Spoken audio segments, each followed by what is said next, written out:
At least ఖాళీ కాకపోతే చేనేత బట్టలైనా తొడుక్కోగలిగితే ఆరోగ్యంగా ఉండే అవకాశం ఉంటుంది. కాబట్టి మీరందరూ అది చేయండి. దారాన్ని కూడా వడకండి, ఎంత ఎంత వీలైతే అంత వడకండి. ఎందుకంటే అంత చిన్నపిల్లలు వడికినప్పుడు మనం ఎందుకు వడకలేము? వాళ్ళు 2 రోజులు రాదు, 6 రోజులు రాదు, 10 రోజులు రాదు, వచ్చేస్తాయి తర్వాత.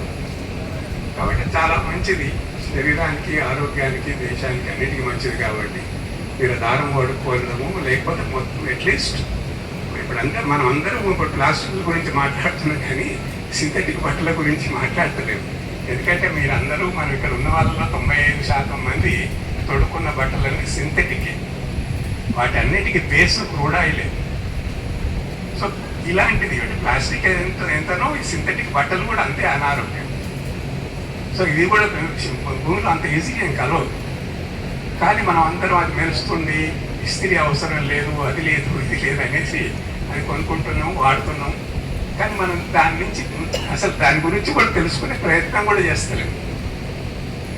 సింథటిక్ బట్టలు అందంగా ఉంటాయి అనేది ఒకటి. ఇంకొకటి ఏంటంటే మనం షాప్లో పోయినప్పుడు వాడు చెప్తుంటాడు, ఈవెన్ ఖాదీ షాపులలో కూడా ఈ మధ్యన సింథటిక్ బట్టలు అమ్మడం మొదలుపెట్టారు.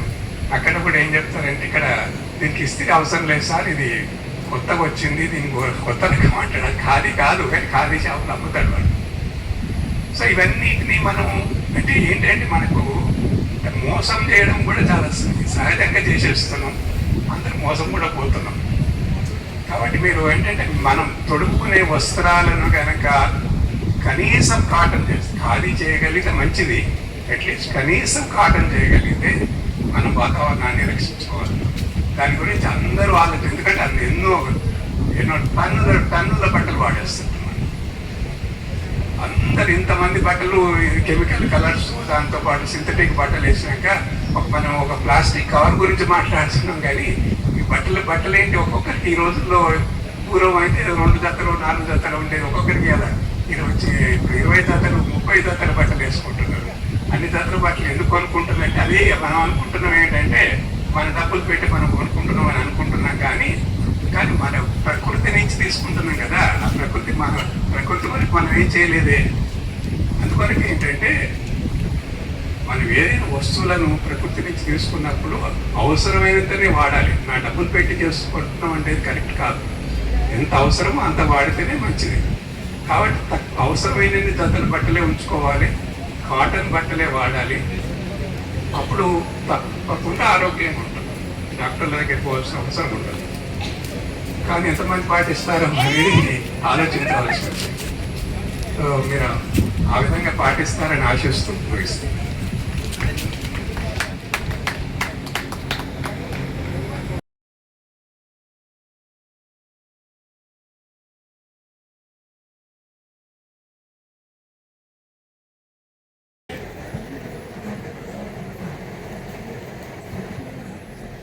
సింహాచలం నరసింహ స్వామి వారి పాదాలు చెంత 2వ సభల కార్యక్రమం స్వామివారి దయ వల్ల, మీ అందరి సహకారం వల్ల, ప్రభుత్వ అధికారులు, సుభాష్ పాలేకర్ కృషి వ్యవసాయ విధానం చేసే రైతుల ద్వారా మళ్ళీ జరుపుకుంటున్నందుకు, ఈ కార్యక్రమాన్ని ఇంత చక్కగా నిర్మాణం చేసిన ముఖ్యంగా చలపతి అన్నయ్యకు, ఎక్కడున్నారు చలపతి గారు? ఆయన కనపడరు.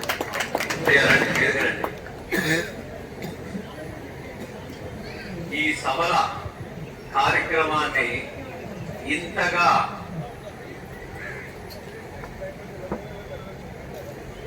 జరపటానికి నిలబడిన వ్యక్తుల్లో చలపతి అన్నయ్య.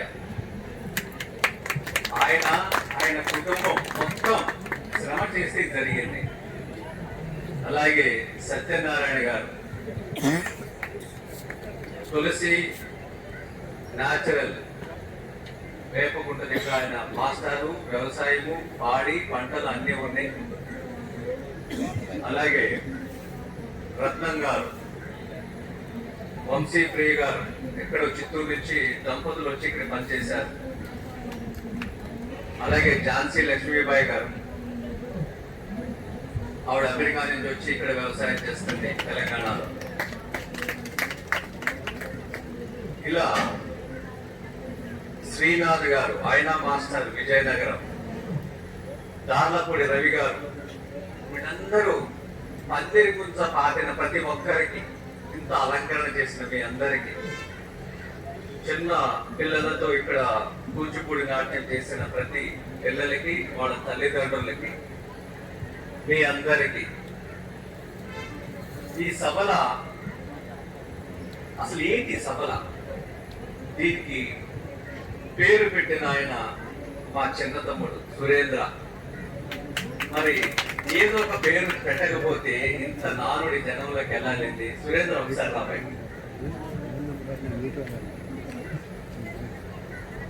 ఇంతమంది సృజనతో, కలయికతో, ఇంతమంది పట్టుదలతో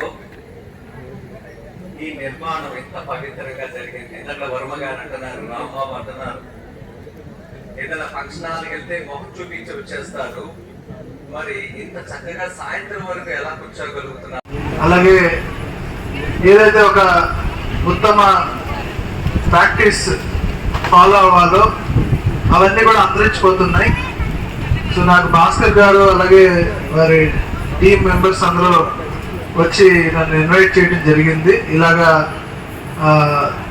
ఆవుని పూజిస్తూ కంప్లీట్ ఆర్గానిక్ మెటీరియల్తోనే పండించినటువంటి ఫుడ్, అలాగే మిల్క్ ప్రొడక్ట్స్తో without using any fertilisers or without using any కెమికల్స్ని మనం చేస్తూ ఇలాగా సబల భోజనోత్సవాలు అనేవి పెడుతున్నాము సింహాచలం టెంపుల్ గోశాలలో. ఇది మంచి కార్యక్రమము. సో దీనికి మీరు వస్తే బాగుంటుందని వాళ్ళు అడగడం జరిగింది. So I felt very happy. ఎందుకంటే మనం చాలా ఫాస్ట్గా మూవ్ అవుతున్న ప్రపంచంలో ఉన్నాము. బట్ మన బేసిక్ వాల్యూస్, హ్యూమన్ వాల్యూస్, అలాగే మంచి ఎక్కడున్నా కూడా ప్రమోట్ చేయాల్సిన అవసరం ఉంది.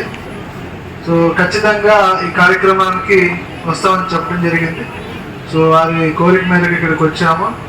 సో ఇక్కడ వచ్చిన వాళ్ళందరూ కూడా మంచిగా ఈ భోజనాన్ని ఎంజాయ్ చేసి మంచి ఆరోగ్యాన్ని పొందాలని కోరుకుంటూ, ఇలాంటి మంచి కార్యక్రమాలకి అందరూ కూడా ఎప్పుడూ సపోర్ట్గా అండగా నిలవాలని కోరుకుంటున్నాను. బిఎంఆర్డి తరపు నుంచి కూడా నేను చేయగలిగినటువంటి ప్రతి ఒక్క సహాయం కూడా మీ టీంకి మా సైడ్ నుంచి ప్రభుత్వ పరంగా పూర్తి సహకారం అందిస్తామని తెలియజేస్తున్నాను. సో నన్ను ఇక్కడ పిలిచినందుకు ప్రత్యేకంగా ధన్యవాదాలు. Thank you.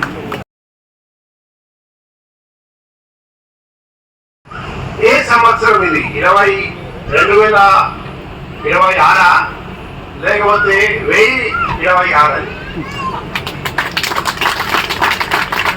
ఇప్పుడు మనం ఆలోచిద్దాం, ఒక 1000 సంవత్సరం కిందట మన పరిస్థితి ఎలా ఉండేది? క్యాన్సర్, డయాబెటీస్, హై బీపీ అంటే hypertension, heart attack, brain stroke, ఇవన్నీ అప్పుడు అసలు లేవు, లేకపోతే చాలా తక్కువ ఉండేది. అప్పుడు ఏముండేది? Malaria, typhoid, hepatitis, dengue, encephalitis, meningitis, leprosy, cholera, plague, ఇవన్నీ అప్పుడు ఉండేది. ఇప్పుడు ఇవన్నీ తగ్గిపోయినాయి కదా. ఇప్పుడు ఆలోచించండి ఒకసారి, మనం ఆ రోజు పాటించిన తినే విధానం, ఆ రోజు